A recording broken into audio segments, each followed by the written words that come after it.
Hello everyone, అందరికీ నమస్కారం. Welcome to GK stylee market updates. ఈ రోజు మన స్టాక్ మార్కెట్ లో నెగటివ్ లో క్లోజ్ అయ్యాయండి. నిఫ్టీ 174 పాయింట్స్ డౌన్ అయ్యింది. 24,826 దగ్గర క్లోజ్ అవడం జరిగింది అనమాట. అలాగే సెన్సెక్స్ కూడా 624 పాయింట్స్ డౌన్ అయ్యి 81,551 దగ్గర క్లోజ్ అవడం జరిగింది. But Nifty mid cap and small cap sector లో అయితే కొంచెం బయింగ్ అయితే కనిపించింది. నిఫ్టీ మిడ్ క్యాప్ ఇటు 0.15% పెరిగితే నిఫ్టీ స్మాల్ క్యాప్ 0.10% పెరగడం జరిగింది. ఆల్మోస్ట్ 2 డేస్ ర్యాలీ తర్వాత సెన్సెక్స్ అండ్ నిఫ్టీ రెండు కూడా డౌన్ అవడం జరిగింది అనమాట. ఈ కరెక్షన్ అనేది బ్రాడ్ బేస్డ్ గా జరిగిందండి. అంటే ఆల్మోస్ట్ అన్ని సెక్టర్స్ లో కూడా కరెక్షన్ అనేది కనిపించింది. ముఖ్యంగా ఐటీ స్టాక్స్ అలాగే బ్యాంకింగ్ అండ్ ఫైనాన్షియల్స్ అనేవి మేజర్ రీజన్స్ అన్నమాట డౌన్ ఫాల్ కి.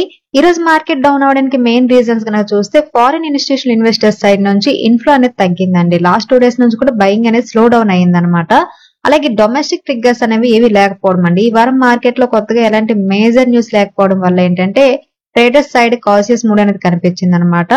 అలాగే upcoming data releases, India's GDP numbers అలాగే మ్యానుఫ్యాక్చరింగ్ పిఎంఐ డేటా అనేది రాబోతుందండి. అందుకే ఇన్వెస్టర్స్ వెయిట్ మోడ్ లోకి అయితే వెళ్లడం జరిగింది. ఈ రోజు ఇంపాక్ట్ అయిన సెక్టర్స్ కనుక చూస్తే మెయిన్ గా ఐటీ స్టాక్స్ అండి. ఇన్ఫోసిస్, టీసీఎస్, హెచ్సిఎల్ టెక్ వీటిలో ప్రాఫిట్ బుకింగ్ అయితే జరిగింది. అలాగే ఫైనాన్షియల్స్ అయిన హెచ్డిఎఫ్సి బ్యాంక్, ఐసిఐసిఐ బ్యాంక్ వంటి స్ట్రాంగ్ స్టాక్స్ కూడా టుడే అండర్ పర్ఫార్మ్ చేయడం జరిగింది. అలాగే ఆటో, ఎఫ్ఎంసీ సెక్టర్స్ కూడా ఫ్లాట్ గా ట్రేడ్ అయ్యాయి అనమాట. అండ్ ఈ రోజు మార్కెట్ లో ట్రెండింగ్ న్యూస్ ఐటమ్స్ కనుక చూస్తే ముందుగా డిఫెన్స్ సెక్టర్ కి సంబంధించిన బీడీఎల్ అలాగే హెచ్ఈఎల్ కి సంబంధించి బిగ్ అప్డేట్స్ అయితే ఉన్నాయండి. ముందుగా బీడీఎల్ కి సంబంధించి కనుక మనం చూస్తే బీడీఎల్ కి గవర్నమెంట్ నుంచి ఒక బిగ్ మిసైల్ ఆర్డర్ అయితే రాబోతుంది అనమాట. ఆర్డర్ సైజ్ అనేది ఏకంగా 2000 crores నుంచి 3000 crores వరకు ఉండొచ్చని రిపోర్ట్స్ చెప్తున్నాయి. As per Moneycontrol article Indian government 500 Invar missiles BDL నుంచి కొనాలనుకుంటుందండి. వీటిని T-90 బ్యాటిల్ ట్యాంక్స్ కోసం యూజ్ చేస్తారనమాట. ఈ ప్రొక్యూర్మెంట్ అనేది ప్రెసెంట్ ఫైనల్ వెట్టింగ్ స్టేజ్ లో ఉందని బీడీఎల్ చెప్తుంది. అంటే డీల్ ఫైనల్ కాగానే అఫీషియల్ అనౌన్స్మెంట్ అనేది రావచ్చు అనమాట. టోటల్ గా ఈ ఆర్డర్ వర్త్ వచ్చేసరికి 2000 crores నుండి 3000 crores వరకు ఉండొచ్చు ఎక్స్పెక్టేషన్స్ అండి. అండ్ ఇన్వార్ మిసైల్స్ అంటే ఏంటి అంటే ఇది ఒక laser guided anti tank missiles అండి. మెయిన్లీ T-90 ట్యాంక్స్ కోసం యూజ్ చేస్తారనమాట. 5 kilometers వరకు వీటి రేంజ్ అనేది ఉంటుంది. అండ్ ఇవి ఏంటంటే చాలా పవర్ఫుల్ ట్యాంక్స్ అయిన మిసైల్స్ ని కూడా చెక్ పట్టగలదు అనమాట. ఇది ఇండియన్ ఆర్మీకి చాలా కీ వెపన్ అండి. భారత్ డైనమిక్స్ అనేది ఒక ప్రీమియర్ డిఫెన్స్ పిఎస్యూ అనమాట. హెడ్ క్వార్టర్స్ అనేది హైదరాబాద్ లో ఉంది. ఇది మిసైల్స్, టార్పెడోస్ అలాగే డిఫెన్స్ ఎక్విప్మెంట్ ని మ్యానుఫ్యాక్చరింగ్ చేస్తుంది. పాస్ట్ లో బీడీఎల్ ఆల్రెడీ ఆకర్స్, అస్త్ర, నాగ్, కాన్కర్స్ M వంటి మిసైల్స్ కి సప్లై కూడా చేసింది అనమాట. ఇన్వర్ మిసైల్స్ ను కూడా బీడీఎల్ రష్యా పార్ట్నర్షిప్ తో తయారు చేస్తుందండి. ఇక ఒకసారి ఆర్డర్ కన్ఫర్మ్ అయితే ప్రొడక్షన్ బీడీఎల్ కి ఒక చిన్న విషయం అనుకోవచ్చు. అండ్ ఇప్పుడు మనం చూడాల్సింది ఏంటంటే స్టాక్ మీద ఇంపాక్ట్ ఎలా ఉంటుంది అనేది. బీడీఎల్ స్టాక్ ఆల్రెడీ రీసెంట్ గా పాజిటివ్ మొమెంటం లో ఉందండి. ఇప్పుడు ఈ న్యూస్ కన్ఫర్మ్ అయితే గనక షార్ట్ టర్మ్ లో 10 to 15% ర్యాలీ అయితే వచ్చే అవకాశం ఉందన్నమాట. ఇన్వెస్టర్స్ ఆల్రెడీ బుల్లిష్ గా అయితే ఉన్నారు ఈ డెవలప్మెంట్ మీద. అండ్ 3000 crores ఆర్డర్స్ వల్ల బీడీఎల్ కి రెవెన్యూ విజిబిలిటీ ఉంటుంది, లాంగ్ టర్మ్ కాన్ఫిడెన్స్ అనేది వస్తుంది. ఇది మేక్ ఇన్ ఇండియా ఇనిషియేటివ్ కూడా బూస్ట్ అనేది ఇస్తుంది అనమాట. సో షార్ట్ టర్మ్ ట్రేడర్స్ ఎవరైతే ఉన్నారో వాళ్ళు కన్ఫర్మేషన్ తర్వాత ఎంట్రీ అవడం బెటర్ అండి. లాంగ్ టర్మ్ ఇన్వెస్టర్స్ కి ఇది one of main reason to holder accumulate slowly అని చెప్తాను. సో మరి ఈ మిసైల్ ఆర్డర్ న్యూస్ గురించి మీ ఒపీనియన్ ఏంటి? బీడీఎల్ స్టాక్ మీద మీరు బుల్లిష్ గా ఉన్నారా లేకుంటే బేరిష్ గా ఉన్నారో కామెంట్ చేయండి. అండ్ ఈ రోజు ఇండియన్ డిఫెన్స్ హిస్టరీలో ఒక హిస్టారికల్ డిసిజన్ జరిగిందండి. అదేంటంటే HAL AMCA India's 5th generation fighter project కి మినిస్ట్రీ ఆఫ్ డిఫెన్స్ అనేది గ్రీన్ సిగ్నల్ ఇచ్చిందండి. ఇందులో కొత్తది ఏమిటంటే పబ్లిక్ ప్రైవేట్ పార్ట్నర్షిప్ మోడల్లో ఈ ప్రాజెక్ట్ అనేది స్టార్ట్ అవబోతుంది అనమాట. AMCA అంటే advanced medium combat air craft అండి. ఇది ఇండియాలోనే ఇండిజియస్ గా తయారవుతున్న 5th జనరేషన్ స్లీత్ ఫైటర్ జెట్ అండి. HAL Hindustan aeronautics limited, DRDO అలాగే ADA ఏరోనాటికల్ డెవలప్మెంట్ ఏజెన్సీ కలిసి ఈ ప్రాజెక్ట్ మీద వర్క్ చేస్తున్నాయి అనమాట. AMCA ఫీచర్స్ కనుక చూస్తే స్టీల్త్ కెపాసిటీ అంటే ర్యాడర్కి కనిపించకుండా ఉంటుంది, ట్విన్ ఇంజిన్ డిజైన్ ఉంటుంది, అలాగే సూపర్ క్రూజ్ మోడ్ లో ఉంటుంది, internal weapon base, sensor fusion and AI supported cockpit కూడా ఉంటుంది అనమాట. ఇది ఇండియా యొక్క ఫ్యూచర్ వెల్ఫేర్ కి ఒక ఫ్యూచరిస్టిక్ ప్లాట్ఫామ్ అని చెప్పొచ్చండి. ఈ ప్రాజెక్ట్ ఎగ్జిక్యూషన్ కోసం ఇండియన్ గవర్నమెంట్ రీసెంట్ గా ఒక బ్రేక్ త్రూ స్టెప్ అయితే తీసుకుందనమాట. పబ్లిక్ ప్రైవేట్ పార్ట్నర్షిప్ PPP మోడల్లో దీన్ని కండక్ట్ చేయాలని మినిస్ట్రీ ఆఫ్ డిఫెన్స్ అఫీషియల్ గా అప్రూవల్ ఇచ్చిందండి. So HAL will be lead integrator గా ఉంటుంది. Multiple Indian private companies, electronics, avionics, radars, manufacturing, assembly segment లో ఉన్న కంపెనీస్ అనేవి పార్ట్నర్షిప్ అయ్యే అవకాశం ఉందన్నమాట. మేక్ ఇన్ ఇండియా ప్రోగ్రామ్ కి ఇది ఒక బెస్ట్ ఎగ్జాంపుల్ అండి. ఓవరాల్ గా వరల్డ్ వైడ్ చూస్తే 5th gen ఫైటర్ జెట్స్ ఉన్న countries United states, Russia and China అండి. ఇప్పుడు ఇండియా కూడా AMCA తో 4th కంట్రీగా చేరబోతుంది అనమాట. ఇండిజినియస్ స్టీల్త్ జెట్ అంటే ఎక్స్పోర్ట్ డిఫెన్స్ అనేది తగ్గుతుంది, మిలిటరీ ఎడ్జ్ కూడా పెరుగుతుంది అనమాట. India global aerospace super power లో ఎదగడంలో ఇది ఒక కీ స్టెప్ అని చెప్పుకోవచ్చు. టోటల్ ఎస్టిమేటెడ్ ప్రాజెక్ట్ కాస్ట్ వచ్చేసరికి 15,000 crores to 20,000 crores ఉండొచ్చండి. హెచ్ఏఎల్ కి long term production pipeline అనేది వస్తుంది. Private defence companies like Bharat Forge, LNT defence, Paras defence, data patterns కూడా మ్యాసివ్ ఆపర్చునిటీ అన్నమాట. ఈ AMCA project timeline deployment కనుక చూస్తే ఫస్ట్ ఏఎంసీఏ ప్రోటోటైప్ రోల్అవుట్ అనేది 2026 లో ఎక్స్పెక్ట్ చేయొచ్చు. అలాగే ఫస్ట్ స్క్వాడ్రన్ ఇండక్షన్ అనేది టార్గెట్ 2030 పెట్టుకున్నారు. ఇనిషియల్ మ్యాన్డ్ వర్షన్ అనేది రిలీజ్ చేస్తారనమాట. ఫ్యూచర్ లో unmanned and drone enabled variants కూడా డెవలప్ చేసే ప్లాన్ అనేది ఉంది. దీంతో ఏఎంసీఏ మిరాక్ 2000, MiG-29, జాగ్వర్ ఫ్లీట్స్ వంటి వాటిని కూడా ఈవెన్చువల్లీ రీప్లేస్ చేసే అవకాశం ఉందన్నమాట. ఈ ట్రిపుల్ పి మోడల్ వల్ల ఎగ్జిక్యూషన్ స్పీడ్ అనేది పెరుగుతుంది. హెచ్ఏఎల్ కి టెక్నాలజికల్ లీడర్షిప్ రోల్ అనేది వస్తుంది అనమాట. ప్రైవేట్ సెక్టర్ ఇన్నోవేషన్ కూడా రావడం వల్ల టైమ్ లైన్స్ రియలిస్టిక్ గా అవుతాయి. సో డిఫెన్స్ స్టాక్స్ కోసం వెయిట్ చేస్తున్న లాంగ్ టర్మ్ ఇన్వెస్టర్స్ కి ఇది ఒక పర్ఫెక్ట్ న్యూస్ అండి. అండ్ ఈ రోజు ఎక్సైడ్ ఇండస్ట్రీకి సంబంధించి బ్రేకింగ్ న్యూస్ అయితే ఉందండి. ట్రస్టెడ్ మీడియా సోర్సెస్ ప్రకారం చైనా ఇండియాకి మ్యాగ్నెట్స్ ఎక్స్పోర్ట్స్ అనేది ఆపేసినట్టు తెలుస్తుంది. ఈ మ్యాగ్నెట్స్ అనేవి బ్యాటరీ ప్రొడక్షన్ లో చాలా ఇంపార్టెంట్ రోల్ ప్లే చేస్తాయండి. లిథియం అయాన్ బ్యాటరీలో కానీ లేకుంటే ఈవీ బ్యాటరీ ప్యాక్స్ లో కానీ ఇవి లేకుండా పాసిబుల్ కాదనమాట. ఈ ఎక్సైడ్ ఇండియా అనేది ఇండియాలోనే బిగ్ బ్యాటరీ మ్యానుఫ్యాక్చరింగ్ కంపెనీ, అందరికీ తెలిసిందే కదా. ఈ కంపెనీ ఎక్కువగా చైనా నుండి వచ్చే మ్యాగ్నెట్స్ మీద డిపెండ్ అవుతుందండి. ఇప్పుడు సప్లై చైన్ ఆగిపోవడం వల్ల బ్యాటరీ తయారీ ప్రాసెస్ అనేది స్లో అవుతుంది. ఇంపోర్ట్ చేయలేకపోవడం వల్ల రా మెటీరియల్ రేట్స్ అనేవి పెరుగుతాయి అనమాట. డెలివరీ టైమ్ లైన్స్ డిలే కూడా అవుతాయి. అండ్ కంపెనీకి మార్జిన్స్ మీద ప్రెజర్ కూడా వస్తుంది. ఇది షార్ట్ టర్మ్ లో ఎక్సైడ్ కి నెగిటివ్ డెవలప్మెంట్ అండి. అండ్ ఎక్సైడ్ స్టాక్ మీద షార్ట్ టర్మ్ లో డౌన్ ట్రెండ్ అయితే వచ్చే అవకాశం ఉంది. ఈవీ బ్యాటరీ స్పేస్ మొత్తం మీద కూడా పానిక్ రియాక్షన్స్ రావచ్చు. Even Amara Raja, HBL power, Panasonic energy India వంటి బ్యాటరీ రిలేటెడ్ స్టాక్స్ కూడా షార్ట్ టర్మ్ లో ఇంపాక్ట్ అవ్వచ్చు. ఇలాంటి షాక్స్ అనేది మనకి రియలైజ్ అయ్యేది ఏంటంటే మన ఇండియన్ కంపెనీస్ ఎంతగా ఫారిన్ మార్కెట్ మీద డిపెండ్ అవుతాయి అర్థం అవుతుంది. ఎక్సైడ్ కంపెనీకి ఇప్పుడు 2 ఆప్షన్స్ అయితే ఉన్నాయండి. Alternative suppliers from Korea and China నుండి తీసుకోవాలి, లేదు అనుకుంటే లోకల్ ప్రొడక్షన్ పుష్ మీద డిపెండ్ అవ్వాలి. ఈ రెండింటి మీదే కంపెనీ ఫ్యూచర్ పర్ఫార్మెన్స్ అనేది డిపెండ్ అయి ఉంటుంది అనమాట. చైనా ఎక్స్పోర్ట్స్ ఆపడం వల్ల ఇమీడియట్ గా నెగిటివ్ ఇంపాక్ట్ ఉన్నా కూడా ఇది పర్మనెంట్ ప్రాబ్లం అయితే కాదండి. కంపెనీ యాక్షన్ తీసుకుంటే సిచ్యువేషన్ అయితే హ్యాండిల్ చేయొచ్చు. కానీ షార్ట్ టర్మ్ ఇన్వెస్టర్స్ అనే వాళ్ళు అలర్ట్ గా ఉండడం మంచిది. అలాగే ఈ రోజు ఒలెక్ట్రా గ్రీన్ టెక్ లిమిటెడ్ సంబంధించి ఒక బిగ్ అప్డేట్ అయితే ఉందండి. కొన్ని రోజుల నుంచి నెగిటివ్ న్యూస్ మీద కంపెనీ ఒక అఫీషియల్ క్లారిఫికేషన్ అయితే ఇచ్చిందనమాట. సోషల్ మీడియా అలాగే ఫ్యూ న్యూ ప్లాట్ఫామ్స్ లో ఒలెక్ట్రాకి మహారాష్ట్ర కాంట్రాక్ట్ క్యాన్సిల్ అయ్యిందని ప్రచారం అయితే జరిగిందనమాట. ఇది ఒక బిగ్ 3,675 crores ఈ బస్ ప్రాజెక్ట్ అండి. ఓవరాల్ గా 5,150 ఎలక్ట్రిక్ బస్సెస్ సప్లైకి సంబంధించిన ఆర్డర్ అనమాట. ఇప్పుడు ఒలెక్ట్రా కంపెనీ నుంచి అఫీషియల్ క్లారిఫికేషన్ అయితే వచ్చింది. కాంట్రాక్ట్ ఎగ్జిక్యూషన్ ప్రాసెస్ లో ఉందని చెప్పింది. ఇప్పటి వరకు ఏ క్యాన్సిలేషన్ ఆర్డర్ కూడా కంపెనీకి రాలేదని క్లియరెన్స్ అయితే ఇవ్వడం జరిగిందనమాట. అలాగే అన్ని agreements, approval step by step కొనసాగుతున్నాయని కూడా తెలిపింది. సో ఈ క్లారిఫికేషన్ తర్వాత ఇన్వెస్టర్స్ అయితే కొంత రిలీఫ్ అయ్యారు. కానీ మార్కెట్ ఇప్పటికీ కాషియస్ గానే ఉండొచ్చండి. నెగిటివ్ రూమర్స్ వల్ల రీసెంట్ డేస్ లో స్టాక్ అయితే డౌన్ సైడ్ కి వెళ్ళిందండి. ఈ క్లారిఫికేషన్ తర్వాత షార్ట్ టర్మ్ బౌన్స్ వచ్చే అవకాశం అయితే ఉంది. ఒలెక్ట్రా క్లారిఫికేషన్ వల్ల ఇమీడియట్ పానిక్ అయితే తగ్గొచ్చు. బట్ కంప్లీట్ ట్రస్ట్ అనేది ఎగ్జిక్యూషన్ మీద డిపెండ్ అయి ఉంటుంది. కంపెనీ రియల్ డెలివరీ స్టార్ట్ చేసిన తర్వాత మార్కెట్ కి అనేది ఫుల్ కాన్ఫిడెన్స్ వచ్చే అవకాశం ఉంది కాబట్టి దీనికి ఇంకా టైం పడుతుంది. But this is the positive step from Olectra అండి.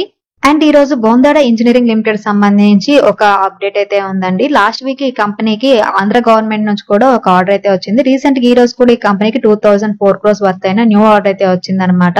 కంపెనీ ప్రెస్ రిలీజ్ ప్రకారం ఏంటంటే ఈ ఆర్డర్ టోటల్ వర్త్ 204 crores అండి. ఇది ఇంజనీరింగ్, ప్రొక్యూర్మెంట్ అండ్ కన్స్ట్రక్షన్ పనులకు సంబంధించిన ఆర్డర్ అనమాట.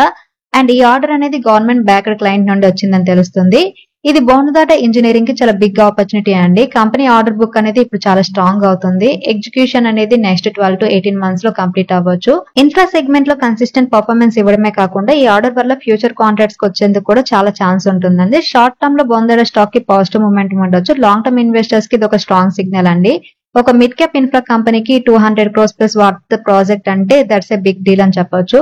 బోందాడ ఇంజనీరింగ్ స్టడీగా ఇన్ఫ్రా కాంట్రాక్ట్స్ అయితే విన్ అవుతుంది. ఈ 2,004 crores ఆర్డర్ అనేది కంపెనీ గ్రోత్ కి మంచి స్టెప్. స్టాక్ టెక్నికల్ సపోర్ట్ చేస్తే నెక్స్ట్ లెగ్ ర్యాలీ కూడా వచ్చే అవకాశం ఉంది. ఈ రోజు మనం ఒక strong PSU turnaround story గురించి మాట్లాడుకుందాం అండి. ఆ స్టోరీ బిఎస్ఎన్ఎల్ కి సంబంధించింది. బిఎస్ఎన్ఎల్ వరుసగా 2 quarters లో కూడా ప్రాఫిట్ అనేది పోస్ట్ చేసింది. ఎంటీఎన్ఎల్ స్టాక్ ని కూడా స్పాట్ లైట్ లోకి తీసుకొచ్చింది. బిఎస్ఎన్ఎల్ 282 crores ప్రాఫిట్ అనేది ఈ క్వార్టర్ లో పోస్ట్ చేయడం జరిగిందండి. లాస్ట్ క్వార్టర్ లో 262 crores ప్రాఫిట్ పోస్ట్ చేసింది.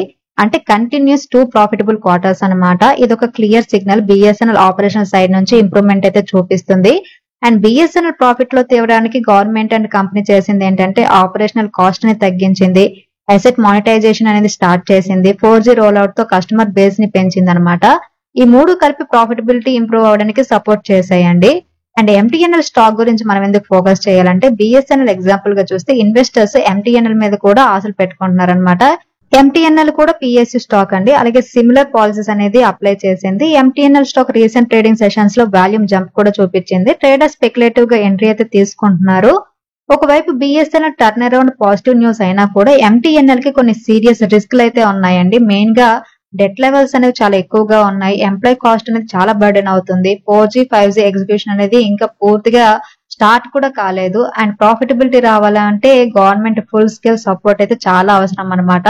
సో ప్రెసెంట్ కంపెనీకి అయితే చాలా స్ట్రాంగ్ రిస్క్లు అయితే ఉన్నాయండి. మార్కెట్ లో రూమర్స్ తో స్టాక్ అనేది రియాక్ట్ అవుతుంది. ఫండమెంటల్స్ ని దృష్టిలో ఉంచుకోకపోతే మాత్రం మనం ట్రాప్ లో పడే అవకాశం ఉందన్నమాట.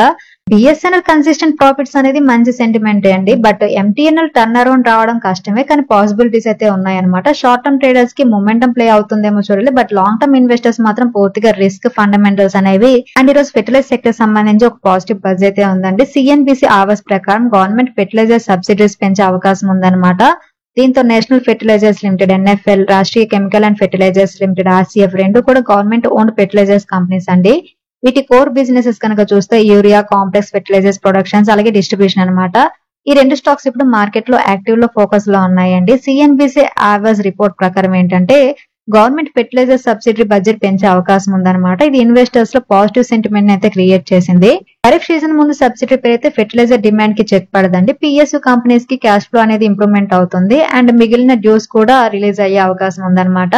ఈ డెవలప్మెంట్ వల్ల NFL, RCF stocks short term లో బయింగ్ ఇంట్రెస్ట్ రావచ్చు. Other fertiliser stocks like Chambal, GSFC, GNFC కూడా రియాక్ట్ అవ్వచ్చు. పిఎస్యు స్టాక్స్ కావడంతో పాలసీ పుష్ ఉన్నప్పుడు ఇవి ర్యాలీ చేసే అవకాశం అయితే ఉంటుందండి. బట్ రిస్క్ ఫ్యాక్టర్స్ కనుక చూస్తే బడ్జెట్ మళ్ళీ కట్ చేస్తే కనుక గవర్నమెంట్ కన్స్ట్రెంట్స్ కూడా ఉంటాయి అనమాట. ఎగ్జిక్యూషన్ డిలే అయితే మార్కెట్ డిసప్పాయింట్మెంట్ కూడా వస్తుంది.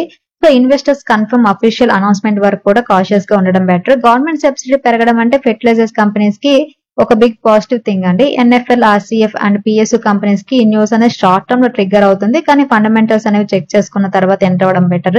అండ్ ఈ రోజు మ్యూచువల్ ఫండ్ సెగ్మెంట్ లో ఒక బిగ్ అప్డేట్ అయితే ఉందండి. మ్యూచువల్ ఫండ్ సెక్టర్స్ లో బ్రాండ్ న్యూ ఎంట్రీ అయితే జరగబోతుంది. Jio BlackRock mutual fund ఎంట్రీకి సెబీ అనేది అప్రూవల్ ఇచ్చిందనమాట. ఇది రిలయన్స్ జియో, ముఖేష్ అంబానీ గ్రూప్ కి సంబంధించింది. అలాగే బ్లాక్ రాక్ అనేది వరల్డ్స్ లార్జెస్ట్ అసెట్ మేనేజర్. ఈ రెండు కలిసి జాయింట్ వెంచర్ అయితే ఫామ్ చేశాయి అనమాట. మెయిన్ గా ఇండియన్ రీటైల్ ఇన్వెస్టర్స్ కి మ్యూచువల్ ఫండ్ సర్వీస్ ఇవ్వడమే వీళ్ళు ఫోకస్ గా పెట్టుకున్నారు. So SEBI now officially approved them to start mutual fund business in India అండి. అంటే ఇప్పుడు వాళ్ళు ఫండ్స్ లాంచ్ చేయొచ్చు, ఎన్ఎఫ్ఓస్ తీసుకొని రావచ్చు, ఎస్ఐపి లంసమ్ ప్లాన్స్ ప్రొవైడ్ చేయొచ్చు. Digital first mutual fund model గా మార్కెట్ లోకి వచ్చే అవకాశం అయితే ఉంది. సో ఇండియాలో మ్యూచువల్ ఫండ్ ఇండస్ట్రీ అనేది చాలా వాస్ట్ గా పెరుగుతుందండి. జియో బ్లాక్ రాక్ కాంబినేషన్ వల్ల డిజిటల్ డిస్ట్రిబ్యూషన్ పవర్ అనేది పెరుగుతుంది, గ్లోబల్ ఇన్వెస్టర్ నాలెడ్జ్ అనేది పెరుగుతుంది, అండ్ లో కాస్ట్ హై రియాక్ట్ ప్రొడక్ట్స్ వచ్చే అవకాశం ఉందన్నమాట. సో ఎగ్జిస్టింగ్ ఏఎంసీస్ కి స్ట్రాంగ్ కాంపిటీషన్ అయితే అవుతుంది. లైక్ హెచ్డిఎఫ్సి ఏఎంసీ, తర్వాత SBI AMC, ICICI Prudential AMC కి.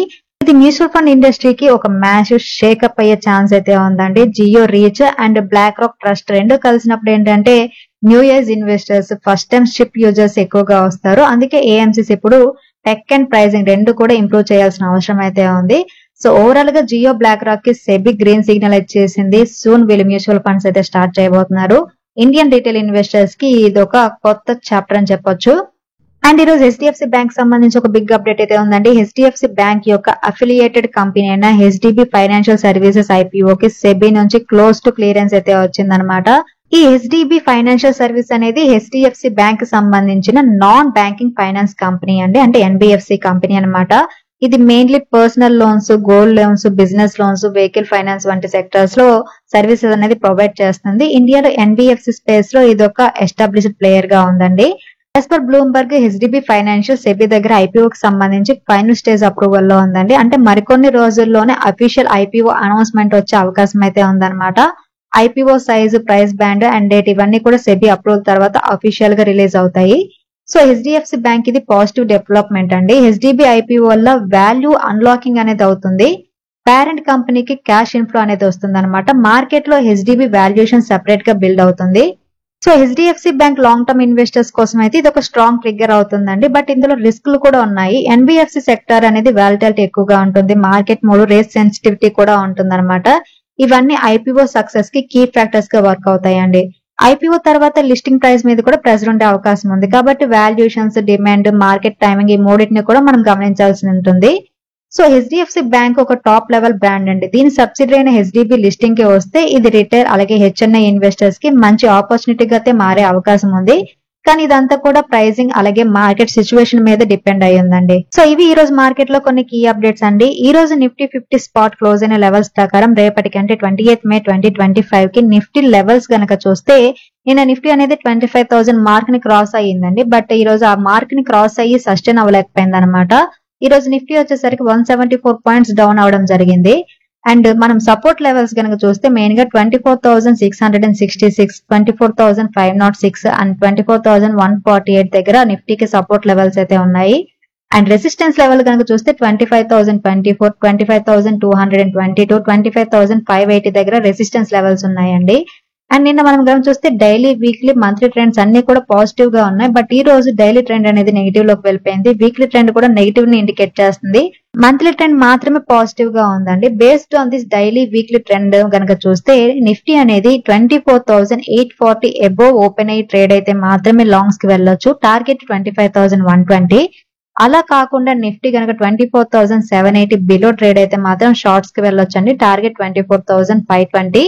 ఇది ఈ రోజు వీడియో అండి. ఈ వీడియో కేవలం ఎడ్యుకేషన్ పర్పస్ మాత్రమే చేసింది. మీకు ఈ వీడియో కనుక నచ్చితే లైక్ చేయండి. అలాగే ఈ వీడియోలో ఇన్ఫర్మేషన్ కనుక మీకు యూస్ఫుల్ అనిపిస్తే జీకే ఛానల్ ని సబ్స్క్రైబ్ చేయడం మర్చిపోవద్దు. Thank you for watching. Have a good day.